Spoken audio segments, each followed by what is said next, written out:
Dios me los bendiga a todos. Estamos hoy aquí desde la ciudad de Jacksboro, Texas. Su amigo Gerardo Zamora. Es lunes 1 de julio. Son las 9:14 p.m. Quiero compartir un video. Ya tengo mucho que no comparto palabra. Ya tengo mucho que no comparto videos bíblicos de lo poco que hemos aprendido últimamente, ¿verdad? Y aquí estamos una vez más queriendo compartirles. Vamos a hablar hoy del arrepentimiento según la Biblia, metanoia en el griego. Y me voy a enfocar, voy a apoyarme en el libro de Segunda de Crónicas, capítulo 7, verso 14. Bueno, voy a tomar parte. Mateo capítulo 3, verso 1 al 10. Mateo capítulo 4, verso 1 al 17. Hechos 3, 19. Y Segunda de Corintios 7, 10. Voy a estar tocando conforme vayamos avanzando, ¿verdad? Un poco. Con permiso. Perdón. Ay, Señor, gracias. Espero que estén todos bien, ¿verdad? Los que se vayan a conectar o ver el video más tarde o mañana, otro día. Que Dios me los bendiga. El arrepentimiento según la Biblia. Para poder compartir este mensaje me voy a apoyar en las siguientes citas bíblicas en las que ya les dije ahorita, ¿verdad? Y voy a empezar con una pequeña oración. Padre Santo, en esta hora, Señor, te doy gracias. Porque hasta aquí, Señor, tú has sido fiel y has tenido misericordia de mí y de todos los que vayan a ver este video. Porque hasta aquí nos has guardado a pesar de nuestros pecados, Señor. Gracias, Señor. Permíteme, Señor, compartir esta preciosa palabra en el nombre tuyo, Señor amado. En el nombre de tu Hijo Jesús y la presencia de tu Espíritu Santo, Señor.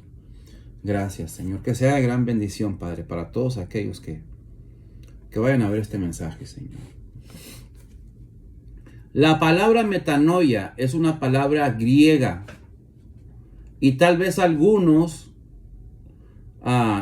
de los que vayan a ver este video, ¿verdad? Ya saben su significado. Pero voy a mostrar un ejemplo del significado de la palabra metanoia. La palabra metanoia es un término que también aparece en la Biblia y que se refiere a un cambio profundo en la vida de una persona. Este término es muy importante en la fe cristiana y es usado para describir el proceso de conversión y transformación espiritual de una persona, ¿verdad? Cuando una persona, una persona que experimenta y decide seguir a Jesús, experimenta una metanoia, o sea, un cambio de mente, un cambio de vida. En este post exploraremos el significado de la palabra metanoia según la Biblia y cómo puede impactar positivamente nuestras vidas. La Biblia enseña que la metanoia es un proceso vital para aquellos que buscan una relación más estrecha con Dios. En el libro de los Hechos, el apóstol Pablo describe cómo experimentó una metanoia, ¿verdad? Cómo experimentó un cambio de vida, un cambio de mente, un arrepentimiento genuino.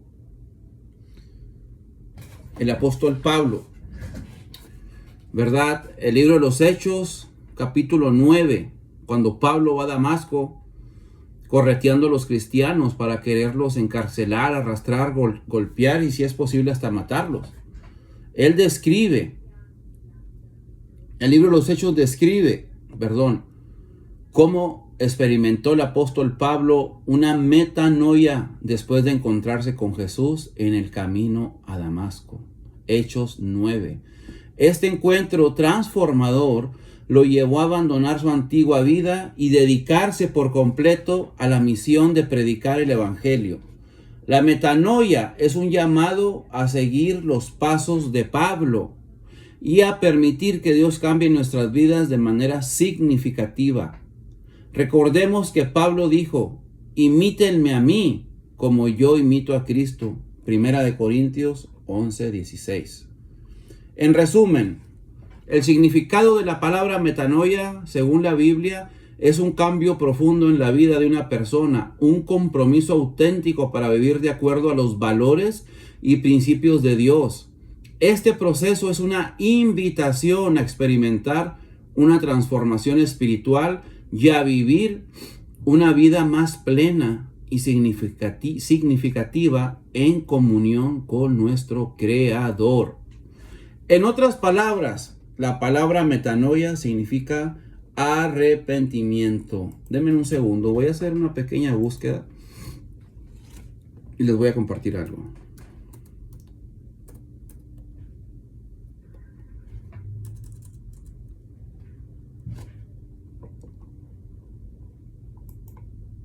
Denme un segundo.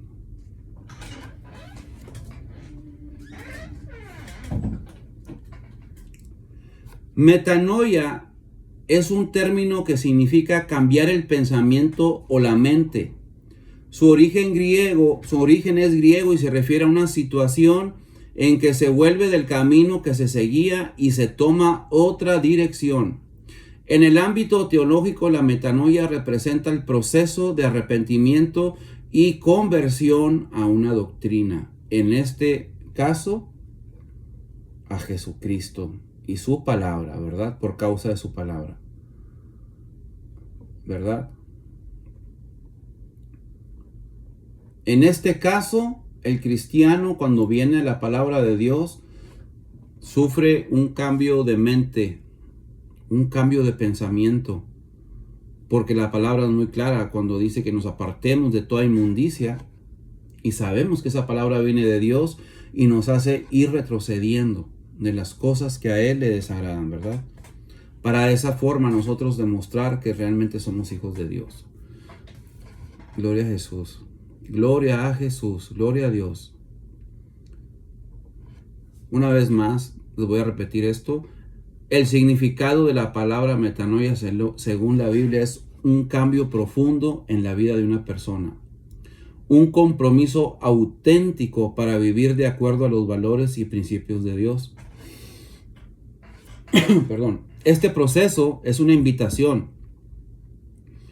a experimentar una transformación espiritual y a vivir una vida más plena y significativa en comunión con nuestro Creador. ¿De qué forma? A través de su palabra, no a través de una religión.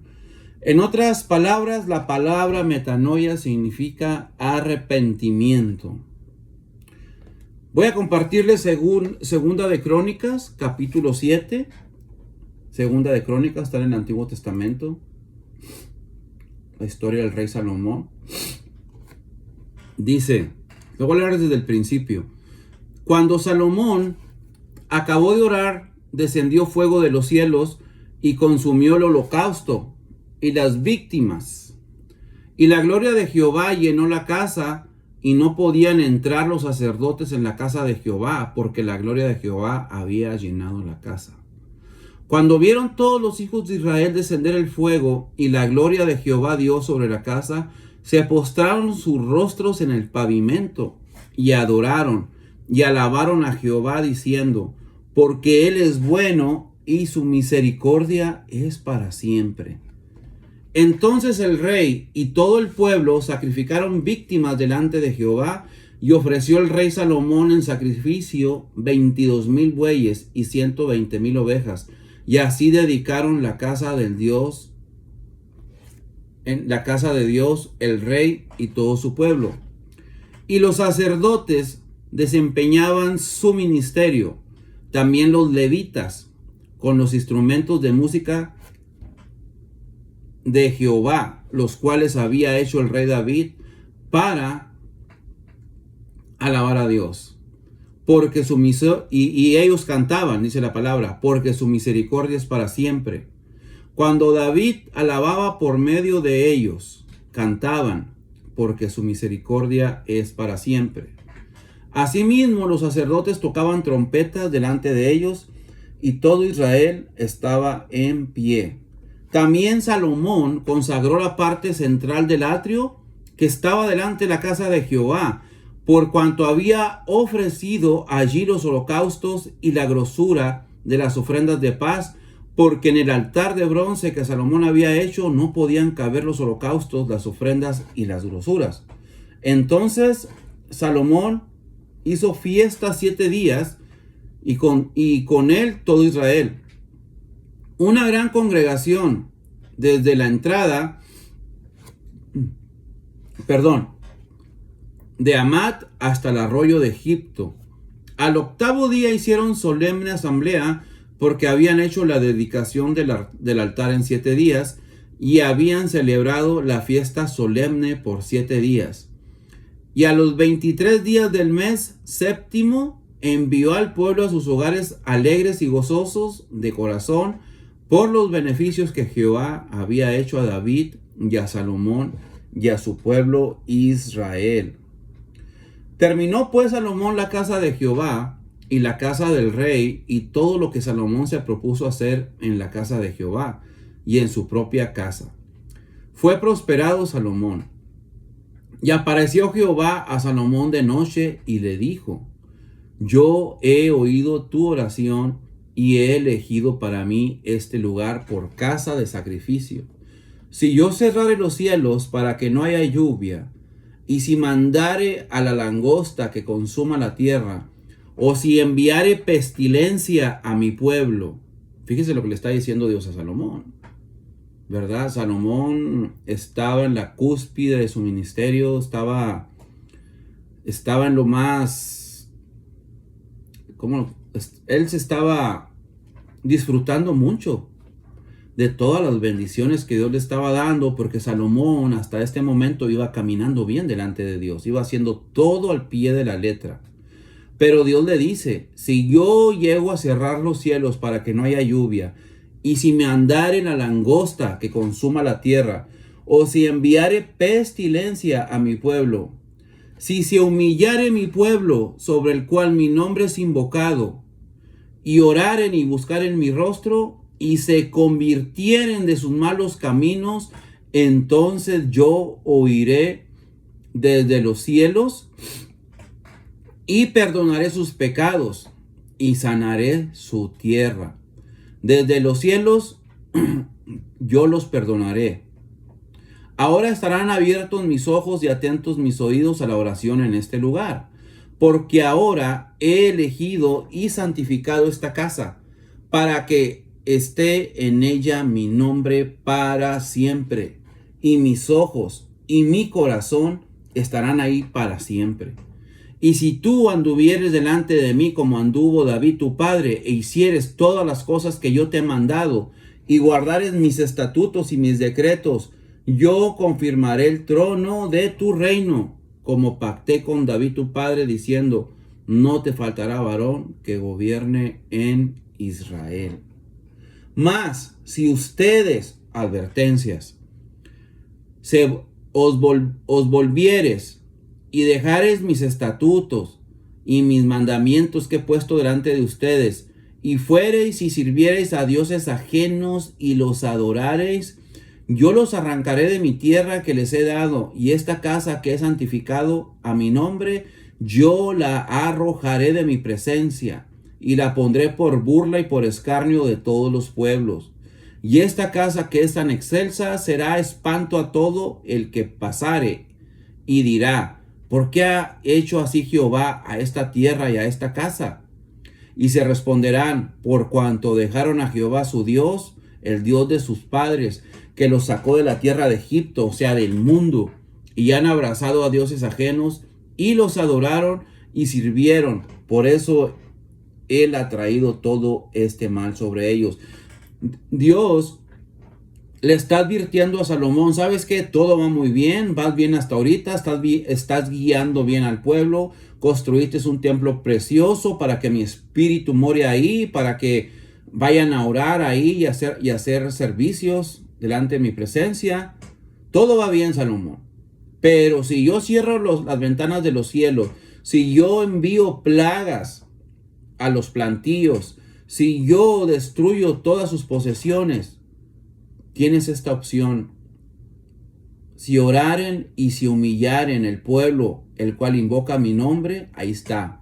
Metanoia, arrepentimiento, cambio de vida. Si cambiaren sus mentes y dejaren sus malos caminos, dice el Señor, yo les volveré a abrir los cielos.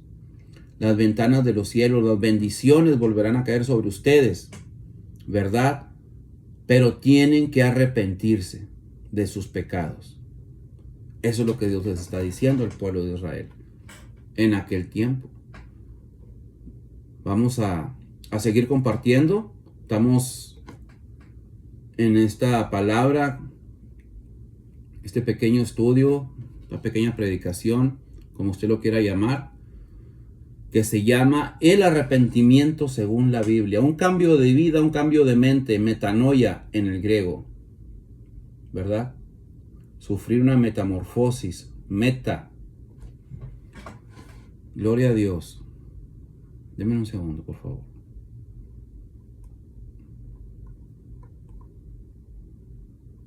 Deme un segundo.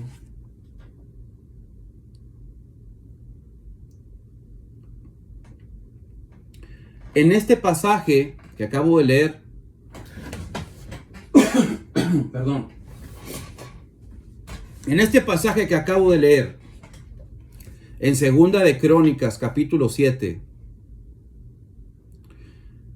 Jehová Dios está muy complacido con la vida de obediencia que el rey Salomón está llevando delante de él. Y de cómo Salomón está guiando al pueblo, al pueblo de Israel.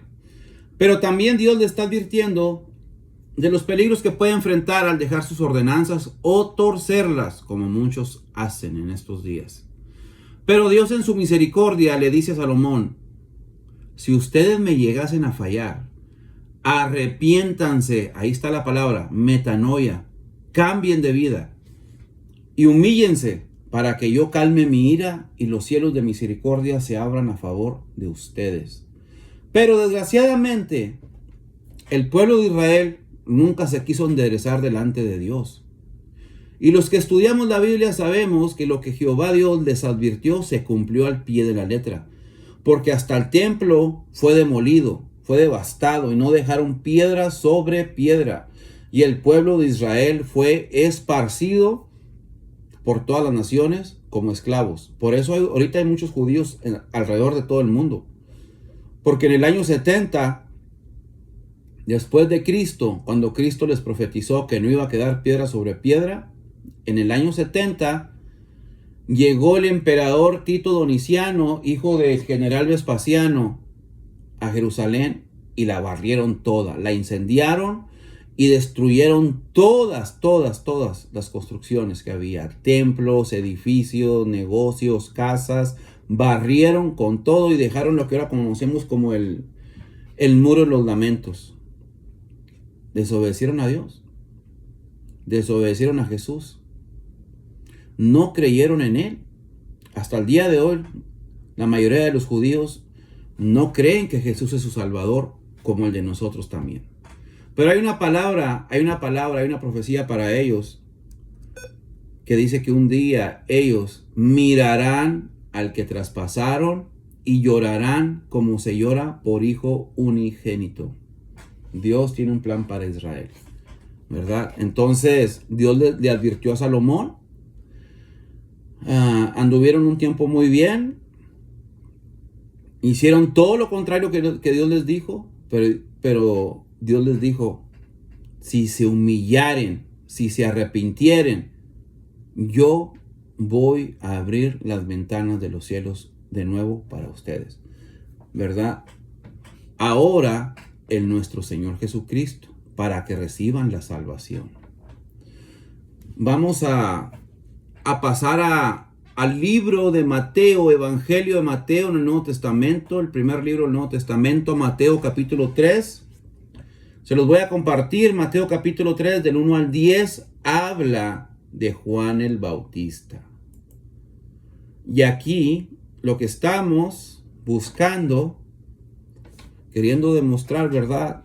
Bueno, queriendo compartir, es donde se encuentra aquí la palabra metanoia en el griego. Metanoia en el griego, que significa cambio de vida, cambio de mente, arrepentimiento. Denme un segundo, por favor. Denme un segundo. Quiero compartir algo más.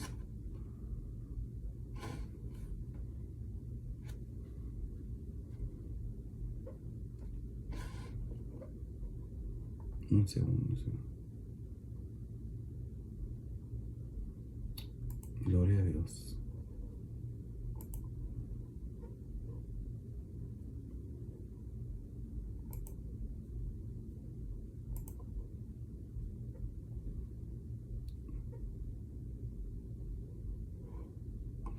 Un segundo.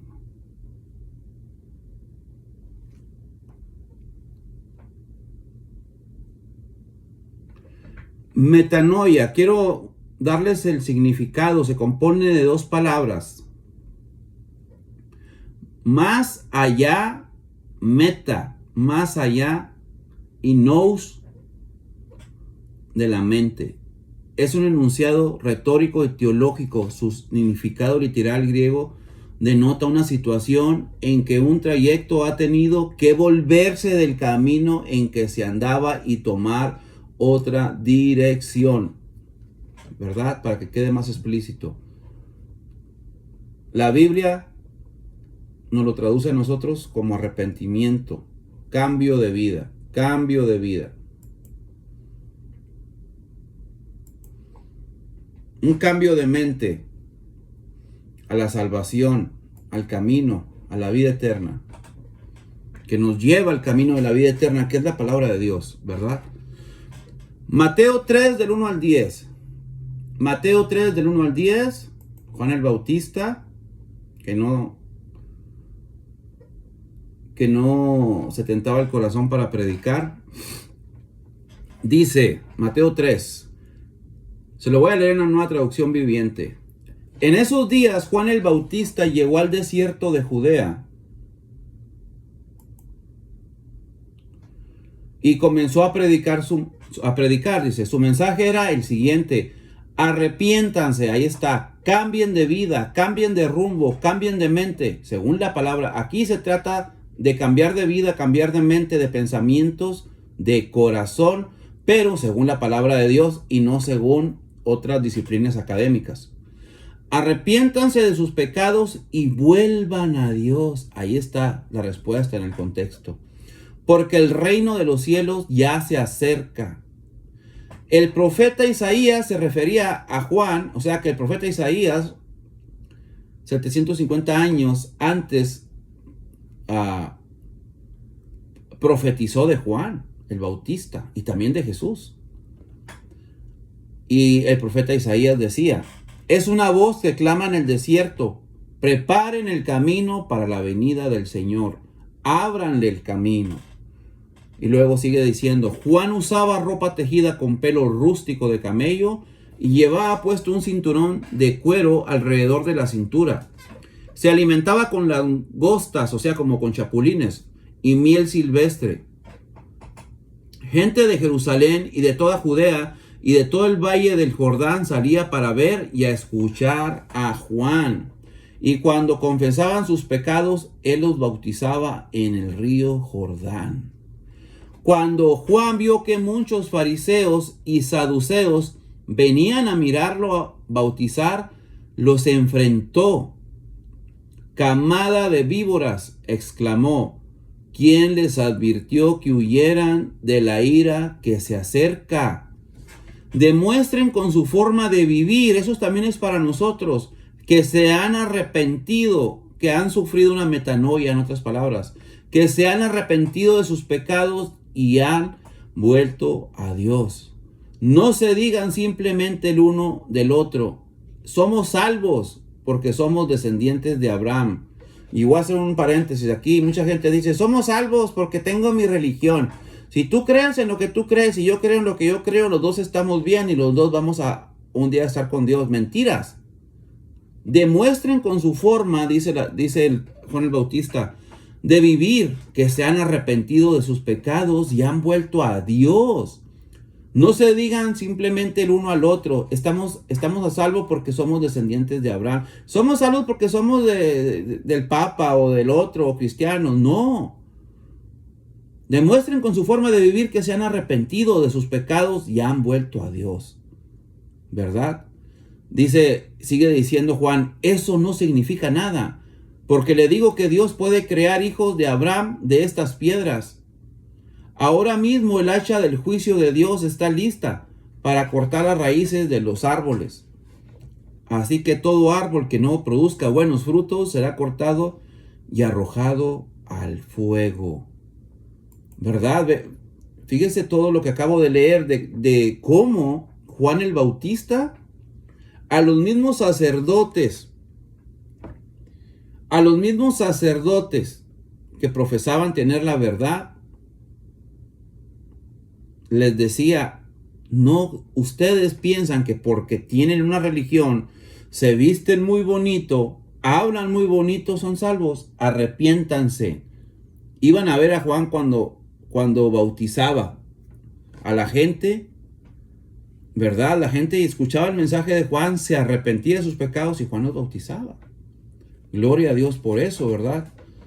Y los sacerdotes se sentían más dignos que Juan y que toda la gente que estaba siendo bautizada por Juan.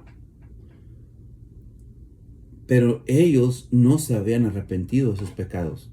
Llevaban una vida oculta.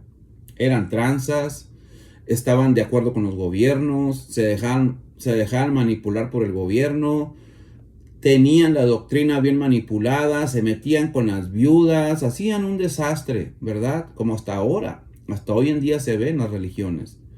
Pero Juan les dice, ¿quién los enseñó a huir de la ira venidera? Demuestren con sus vidas que se han arrepentido de sus pecados, con su forma de vivir.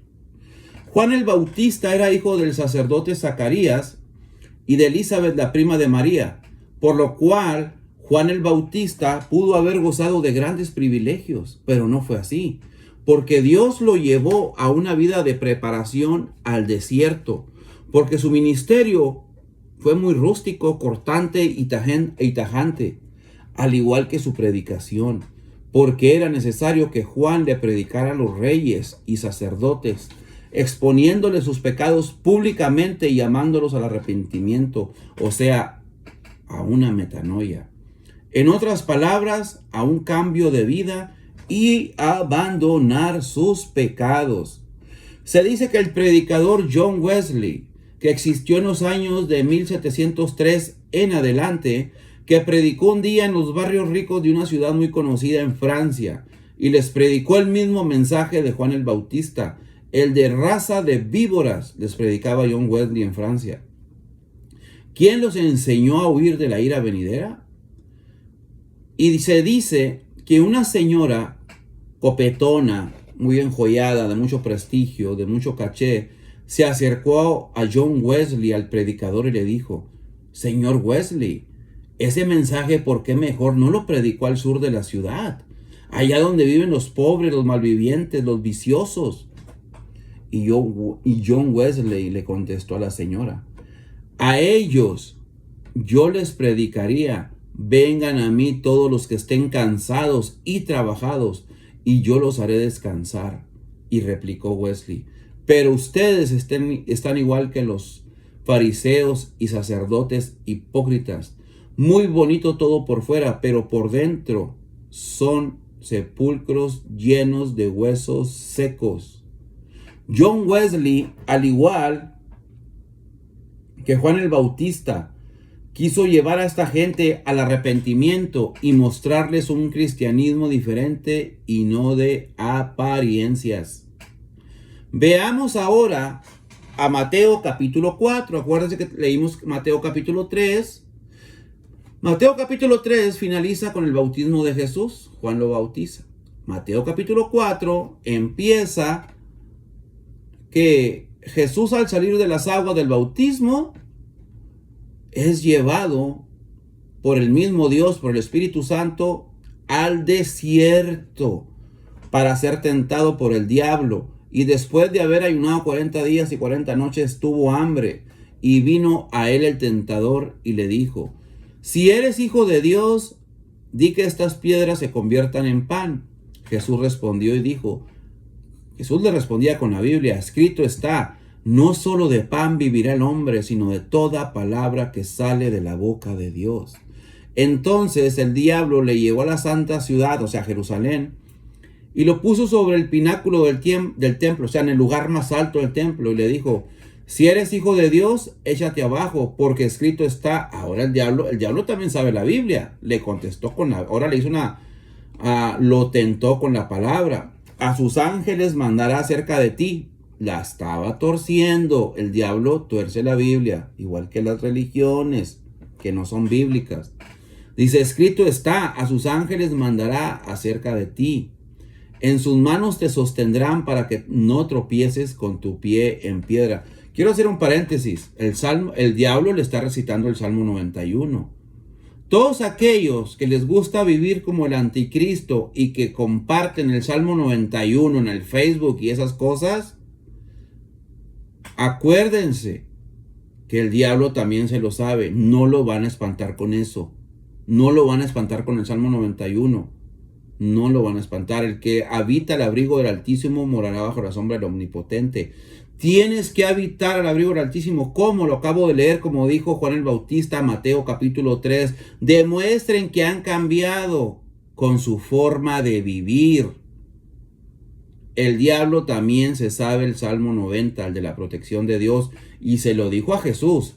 Escrito está, a sus ángeles mandará cerca de ti. En sus manos te sostendrán para que no tropieces con tu pie en piedra. Jesús le dijo, escrito está también, no tentarás al Señor tu Dios. Jesús le contestó con la Biblia, pero no torciéndola como el diablo.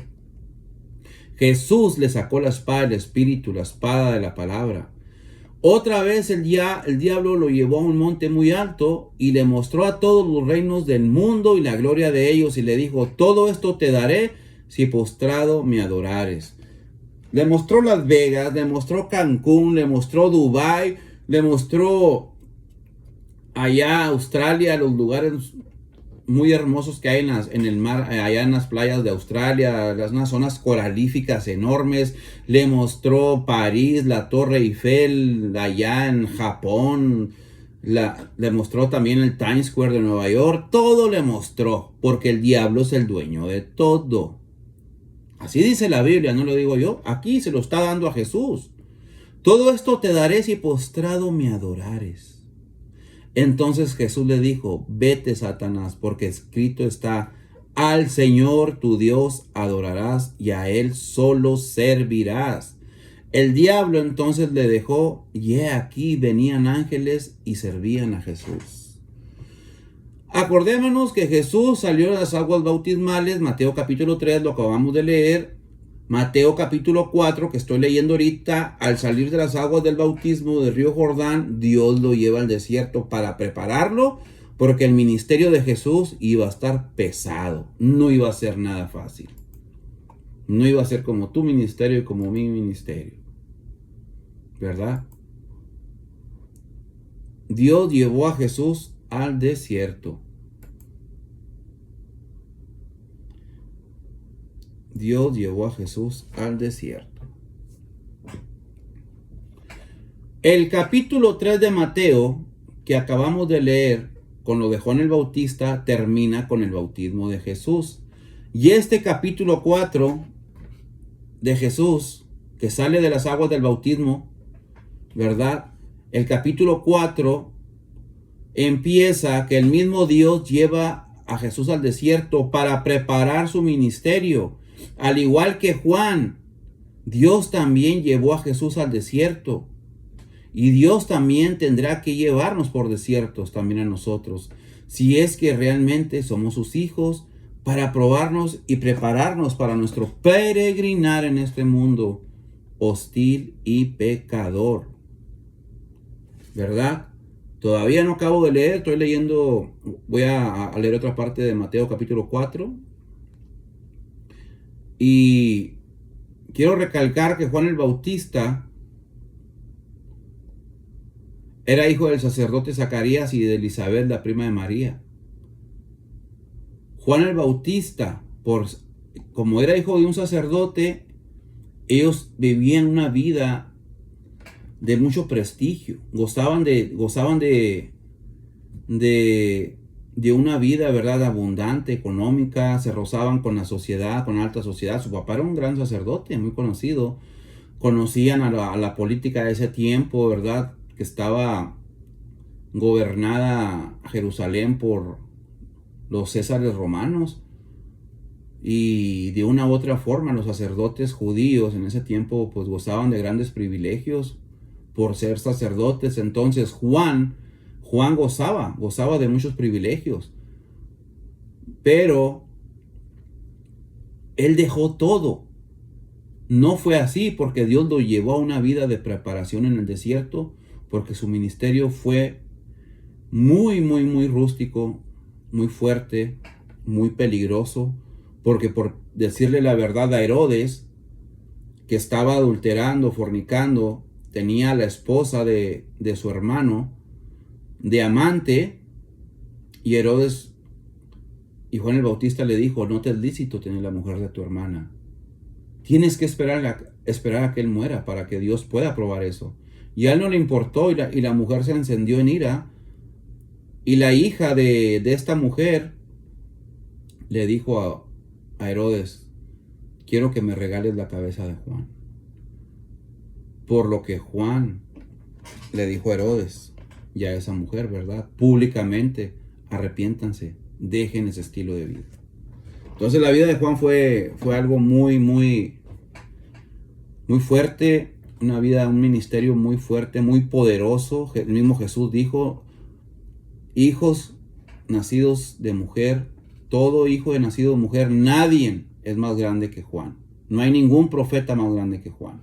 Y si alguno quiere ser mayor que él, tiene que ser el más humilde, ¿verdad? Entonces Juan pudo haber gozado de privilegios, decirle a Dios: no, Señor, no te quiero servir, o te quiero servir a mi modo, o no me importa. Pero yo no voy a dejar los privilegios. Y Juan se apartó de todo eso para servir a Dios, y Dios lo llevó al desierto. Igual a Jesús lo llevó al desierto 40 días, 40 noches. El diablo lo estuvo molestando. Jesús no cedió, sino que salió triunfador. Y en el capítulo 4 mismo, ¿verdad?, empieza su ministerio. Y dice: cuando Jesús oyó que habían arrestado a Juan lo arrestaron.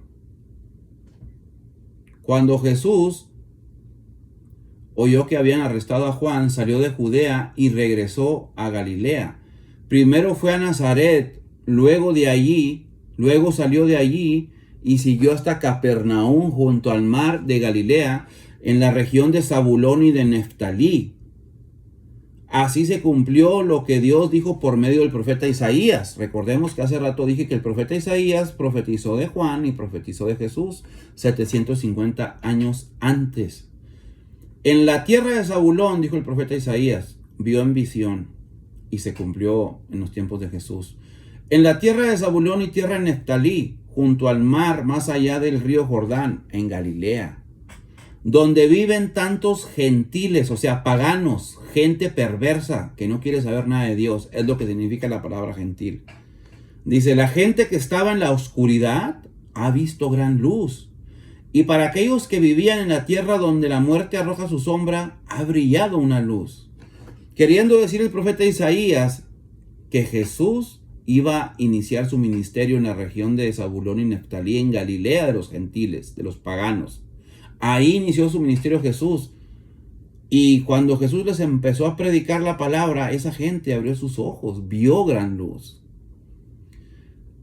Mateo 4:17, aquí estoy. Dice, a partir de entonces Jesús comenzó a predicar. Lo primero que comenzó a predicar Jesús, arrepiéntanse de sus pecados, metanoia, y vuelvan a Dios, porque el reino del cielo está cerca. Gloria a Jesús. Continuamos. Entonces, Dios también llevó a Jesús al desierto para prepararlo para su ministerio. ¿Verdad? Porque cuando Jesús llegó a Galilea y les dijo, arrepentíos y convertíos porque el reino de los cielos se ha acercado, venía saliendo de las aguas del bautismo y luego fue al desierto, y luego del desierto, que salió preparado por 40 días, 40 noches, fue a la región de Zabulón y Neftalí, en Galilea de los gentiles, y les dijo, arrepiéntanse, conviértanse de sus malos caminos, porque el reino de los cielos se ha acercado.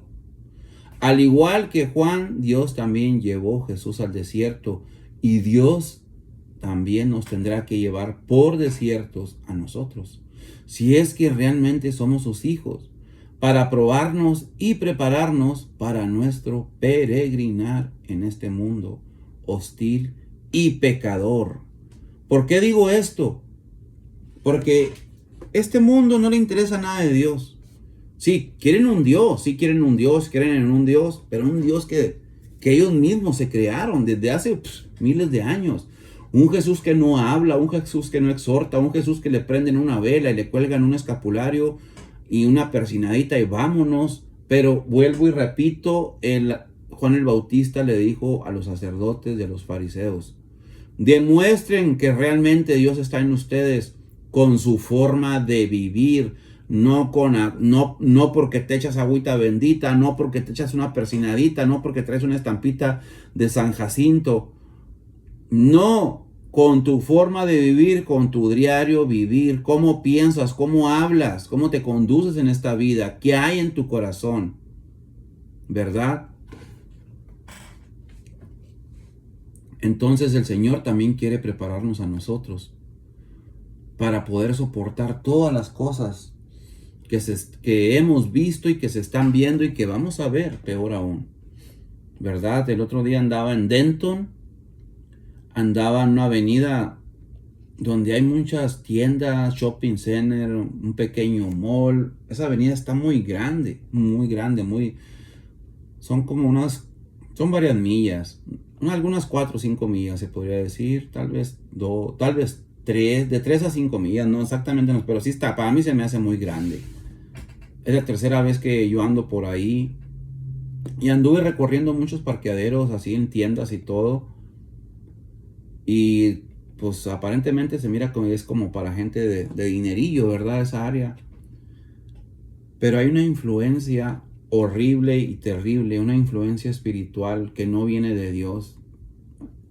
Podría decir una influencia demoníaca. Las mujeres andan casi desnudas.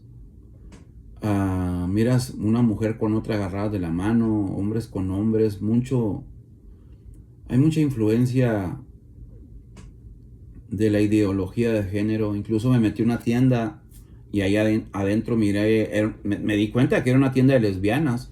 Mi respeto, yo no tengo nada contra nadie, en verdad, pero sí están haciendo mucho daño. Y está una mujer lesbiana ahí con una niña bien chiquita ya vestida de lesbiana. O sea, ¿qué futuro le espera a esa pequeña? ¿Me entiendes? Y esa avenida está toda influenciada de lo mismo.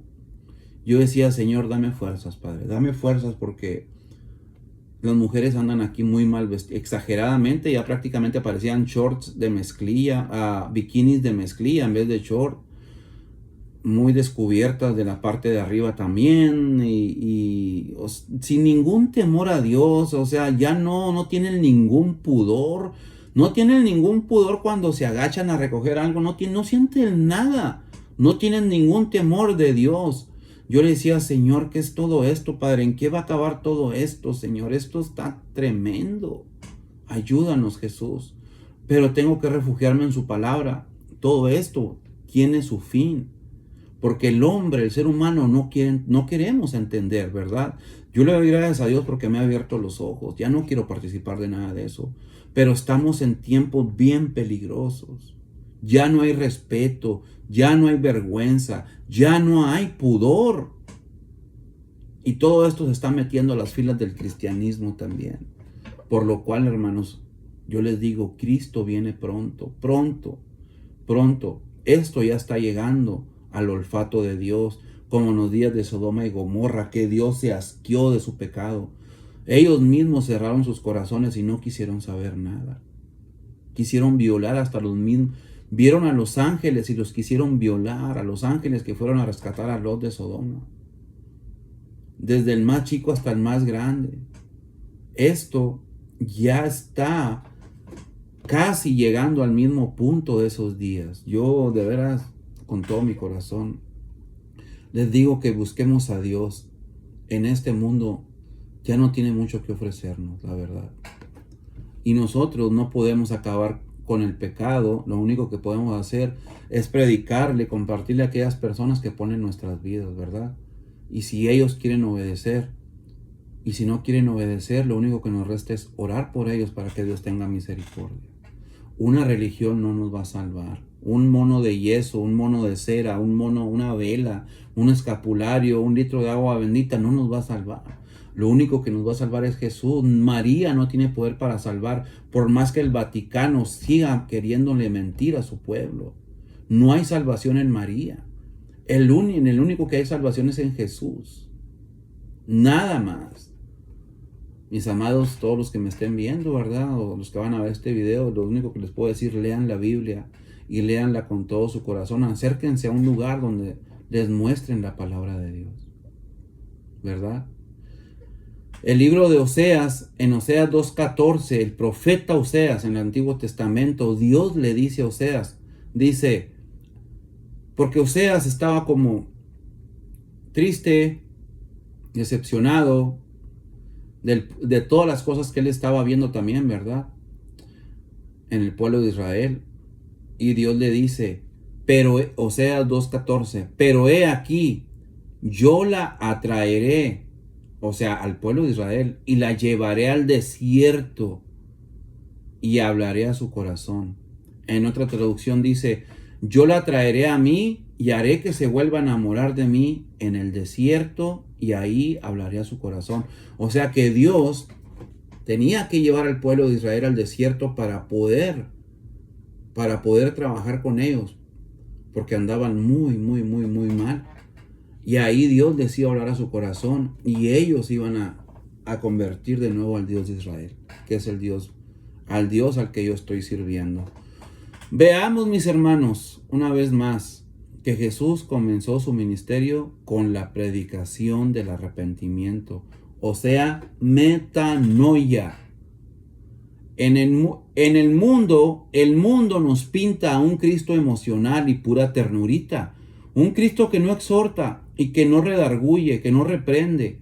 Ese es un Cristo que se inventaron ellos. El catolicismo romano fue el que empezó con eso cuando se apartó de los verdaderos caminos de Dios, si es que alguna vez anduvieron, ¿verdad? Es un Jesús falso porque el mundo no le interesa ser reprendido, siendo que la reprensión del verdadero Dios produce el verdadero arrepentimiento. Y como le dijo a Oseas, yo voy a hacer que se vuelvan a enamorar de mí. Pero tiene que pasarnos por el desierto. Y claro que Dios sana nuestras heridas. Es un Dios de amor, sí, pero no el amor que el mundo piensa. Dios sana nuestras heridas cuando nosotros nos entregamos realmente a Él. Y nos sana con su amor inagotable, porque por sus llagas fuimos nosotros curados. Pero está hablando de una curación del alma, de las heridas que deja el pecado, ¿verdad? Finalicemos con Hechos 3:19. Hechos 3:19. Cuando el apóstol Pedro y el apóstol Juan oran por un ciego que está en el templo La Hermosa sentado afuera, cuando el apóstol Pedro y Juan iban a la oración, a la hora novena o a las 3 de la tarde. Y este ciego, un cojo de nacimiento. Y este cojo, cuando oran por ellos, Pedro y Juan, oran por él, perdón, es sanado. De un salto cae con sus pies y empieza a saltar y a alabar y a glorificar a Dios. Y la gente que estaba viendo se quedaron atónitos, sin color, y se preguntaban qué era lo que había sucedido, porque eran incrédulos. Entonces en el Hechos 3:17, se lo voy a leer hasta el 19, el apóstol Pedro les dice: amigos, yo entiendo que lo que ustedes y sus líderes le hicieron a Jesús, o sea, que ustedes lo crucificaron, fue hecho en ignorancia, pero Dios estaba cumpliendo lo que los profetas predijeron acerca del Mesías, que él tenía que sufrir estas cosas, que Jesús tenía que sufrir la cruz. Fue escrito en el Antiguo Testamento. Ahora pues, les dice Pedro, arrepiéntanse, metanoia, de sus pecados, vuelvan a Dios para que sus pecados sean borrados. ¿Qué tiene que suceder para que sus pecados sean borrados? Prender velitas, hacer rosarios, rezarle a Buda, creer que el Papa es el vicario de Cristo, o ir al purgatorio que no existe, por más que quieran hacerlo ver que sí, con la Biblia torciéndola. No. Ahora pues arrepiéntanse de sus pecados y vuelvan a Dios. No dice vuelvan al Papa, vuelvan a Buda o al Mahatma Gandhi o al Dalai Lama. No, dice vuelvan a Dios para que sus pecados sean borrados. Entonces de la presencia del Señor vendrán tiempos de refrigerio y Él les enviará nuevamente a Jesús, el Mesías designado para ustedes. No dice a Jesús a través de María y a través de Pedro y a través de San Quintín, Tintín, Pirimpín. No. Dice, entonces de la presencia del Señor vendrán tiempos de refrigerio y les enviará nuevamente a Jesús el Mesías designado para ustedes. Aquí nadie está intercediendo. El apóstol Pedro les está diciendo que se arrepientan. Eso es lo que está sucediendo ahí. Gloria a Dios. Voy a compartir a 2 Corintios 7:10 y voy a finalizar con esto. 2 Corintios 7:10.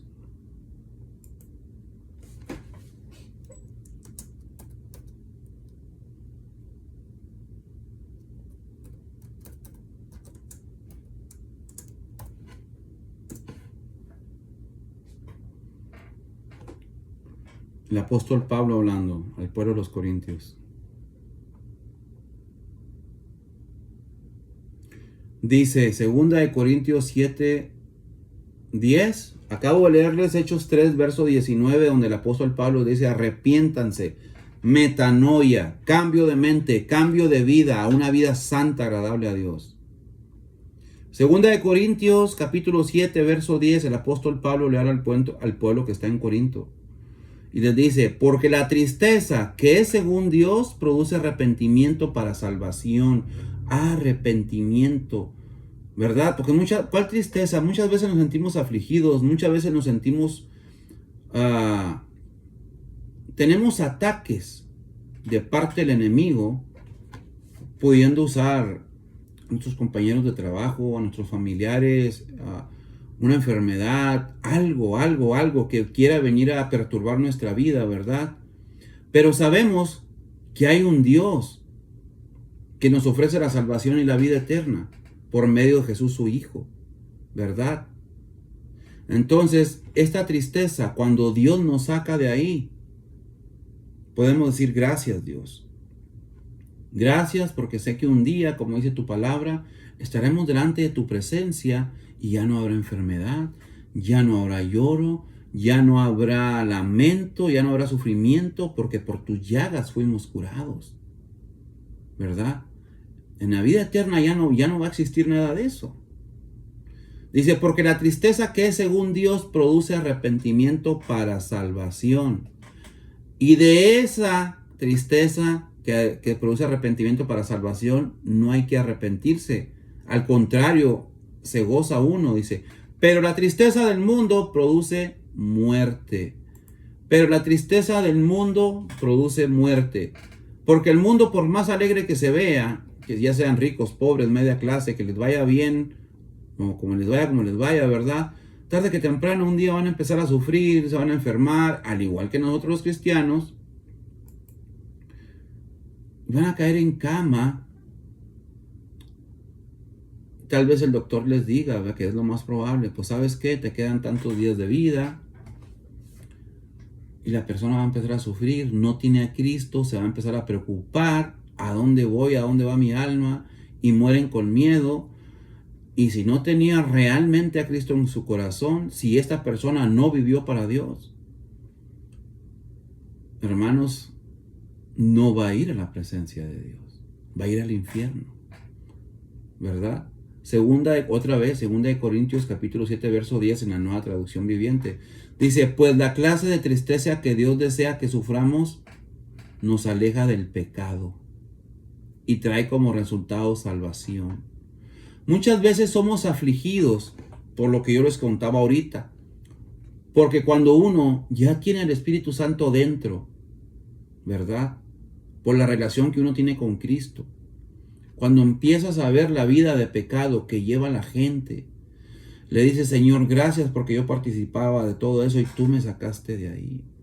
Me duele ver tanta gente en la calle viviendo de esta manera, vistiéndote de esa manera, aunque les va bien, tienen buenos trabajos, buenas casas, buenos carros, pero no les importa, Señor.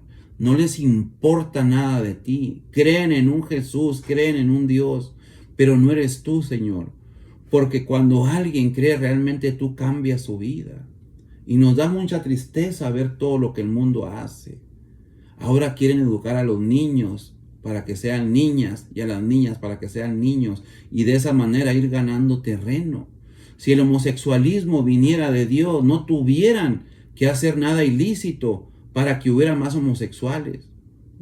El mismo Dios mandara niños ya homosexuales, multitudes, para que los homosexuales no se sintieran solos. Pero ellos quieren manipularlo todo, porque son malos. Manipular los gobiernos, manipular las escuelas, manipular los hospitales, las clínicas, todo. Y ellos son los que se están haciendo daño y no lo saben. Están lastimando sus cuerpos. Toman hormonas, toman esto, toman el otro, se arrancan partes de su cuerpo. No entienden que están en contra del mismo Dios. Y que si ellos deciden, pueden. Dios puede. Si ellos desean en su corazón que Dios cambie sus vidas, Dios les puede regresar la identidad. Ya sea de hombre, al hombre la de hombre, y a la de mujer la de mujer. Pero no. Y esa tristeza, nosotros los cristianos la sufrimos al ver todos esos estilos de vida. ¿Verdad? Por eso dice, pues la clase de tristeza que según Dios desea que suframos nos aleja del pecado y trae como resultado salvación. No hay que lamentarse por esa tristeza, pero la tristeza del mundo es la cual le falta arrepentimiento, resulta en su muerte eterna. Qué tremendo, mis hermanos. Segunda de Corintios 5:17. Y hay más explicaciones para ese texto, ¿verdad? Mis hermanos, si nos fijamos bien, el mensaje antiguo sigue siendo el mismo. Arrepentidos y convertidos a Dios, metanoia, arrepentimiento, por medio de Jesús su Hijo, para que podamos gozar en aquel día de una vida eterna, donde ya no hay maldad, ni enfermedad, ni sufrimiento al lado de nuestro Creador y Salvador Jesucristo. Les doy gracias a todos los que vieron, están viendo o verán, ya sea hoy, mañana o no sé qué día, este mensaje, en el nombre de Cristo Jesús. Padre, te doy gracias, Señor. Y realmente te pido que sea de bendición para todo aquel que vaya a ver o escuchar este mensaje, Señor. Ten misericordia a todos ellos como lo has tenido de mí. Sean ricos, sean pobres, Señor. Quita el engaño en sus corazones, Señor, porque Las personas, Señor, que económicamente están muy bien, Jesús, piensan, Señor, que porque lo tienen económicamente todo les va muy bien. Y yo te doy gracias por eso, porque no es pecado, Señor. Pero muchas veces endurecen su corazón, Señor, pensando, Señor, que porque son muy triunfadores en esas áreas, te tienen a ti, Señor, cuando sus vidas demuestran lo contrario, Padre. Toca también a los de clase media, toca también a los pobres, Señor.